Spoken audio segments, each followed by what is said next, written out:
भगवान, इस संसार की उत्पत्ति की घटना किस प्रकार घटी?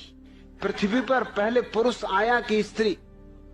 कृपया हम अज्ञानियों को विस्तार पूर्वक समझाइए। H.L. जोगन, सेठ चंदूलाल गांव में आए एक महात्मा के पास गए थे। पूछने लगे, महात्मा जी क्या यह सही है कि हर व्यक्ति को मरना है? महात्मा ने कहा कि हाँ, ये तो निश्चित ही। अरे मृत्यु से कौन बचा है? सभी को मरना है, प्रत्येक मरण धर्म है। चंदूलाल ने सिर खुजलाया और कहा कि मैं सोचता हूं कि जो व्यक्ति आखिर में मरेगा उसे शमशान घाट कौन ले जाएगा? देखो कैसे कैसे कठिन सवाल उठते हैं आदमियों के दिमाग। ये बात तो बड़े पते की। इस तरह के प्रश्न तुम पूछते हो कि इस संसार की उत्पत्ति की घटना किस प्रकार घटी। एक बात पक्की समझो कि शिव जी का धनुष मैंने नहीं तोड़ा, मैंने नहीं बनाया ये संसार। मैं पहले ही अपने को अलग कर लेता हूं, नहीं तो लोग तरह तरह के इल्जाम मेरे ऊपर लगाते हैं। कोई यही कहने लगे कि इसी की हरकत, कि इसी ने उपद्रव किया होगा। तो H.L. जोगन, इतना मैं पक्का कह देता हूं, जितना मैं पक्का कह सकता हूं कि मैंने बिल्कुल, मेरा हाथ ही नहीं इसमें, दूर का नाता रिश्ता भी नहीं इसके बनाने में। बुद्ध जिस गांव में आते थे पहले खबर करवा देते थे कि 11 प्रश्न कोई मुझसे न पूछे। उनमें एक प्रश्न ये भी था कि संसार की उत्पत्ति किसने की? पूछे ही नहीं कोई, क्योंकि ये बुद्धुओं के प्रश्न हैं और बुद्ध इनके उत्तर नहीं देते। मेरे दादा मुझसे पूछा करते थे, अक्सर औरों से भी पूछा करते थे, लेकिन जब उन्होंने मुझसे पूछा तो फिर पूछना बंद कर दिया।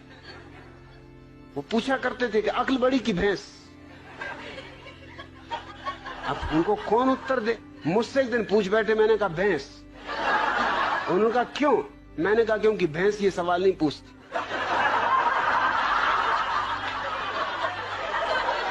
ये खुजली तुम्हारी अक्ल में ही चलती। भैंस तो बिल्कुल परमहंस दशा में। मैं कई भैंसों के पास जाके कई घंटों खड़ा रहा, कोई भैंस नहीं पूछती कि अक्ल बड़ी की भैंस। अरे भैंस को पता ही है कि हम बड़े, क्या पूछना? फिर उन्होंने नहीं पूछा। फिर मैं कई दफा उनसे पूछता था कि पूछो ना, अक्ल बड़ी की भैंस। कहते तू चुप रहे। वो मुझे कहीं नहीं ले जाते थे, वो बड़ा सत्संग करते थे, महात्माओं के पास जाते थे। वो जब भी जाए मैं बैठे ही रहता था कि आया मैं भी, कि नहीं तू ले जाने नहीं, तू कुछ ना कुछ उल्टी सीधी बात कह देगा। मैंने कहा उल्टी सीधी बातें तुम लोग करते हो, मैं सीधी सादी बात करता हूं। अब तुम ये बात पूछते हो अक्ल बड़ी की भैंस, और मैंने सीधा उत्तर दे दिया कि भैंस, तो तुमको लगता है उल्टी सीधी बातें कर रहा हूं। अरे आने तो, मैं भी तुम्हारे महात्मा को जरा दिखाऊंगा। एक दफा मुझे ले गए, सिर्फ एक दफा ले गए। एक महात्मा के पास गए वो मिलने, मुझे ले गए।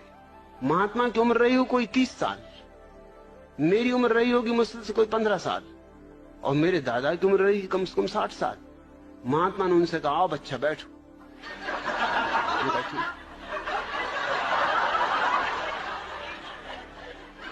मेरे दादा ने मुझसे कहा तुम्हें कुछ पूछना तुम पहले पूछ लो, नहीं तो फिर गड़बड़ हो जाएगी, फिर मैं पूछ लूं। मैंने उनसे पूछा कि बच्चा एक जवाब दो। महात्मा बहुत नाराज हुए, कहने लगे मुझसे बच्चा कहते हो?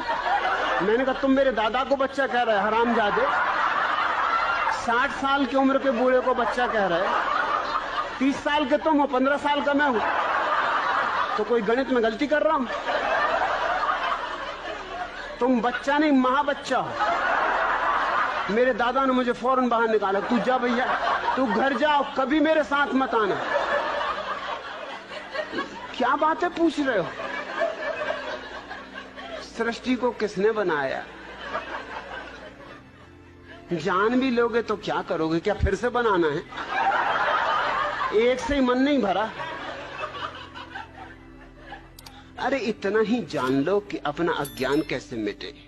ये जानने से नहीं मिटेगा, ध्यान का दिया जला लो, अज्ञान मिट जाता।